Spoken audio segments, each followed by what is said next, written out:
Hello everyone, welcome to Fresa Technologies YouTube channel. In this video, we are going to see how to create payment voucher for staff advance paid in Fresa application. Initially, we have to log into a Fresa application. After your successful login, this is how your dashboard looks. Now, go to the Accounts module. Here, we have to select the All Vouchers menu. Now, we have to select the voucher type as payment voucher. Then click on the Create Single button.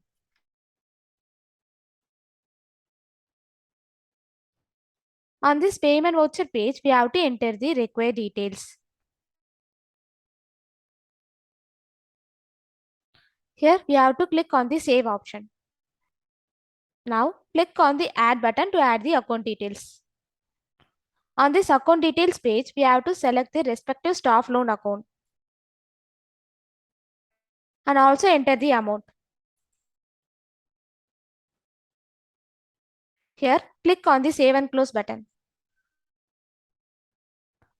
Now, we have to approve the voucher. And also, we have to change the voucher status to posted.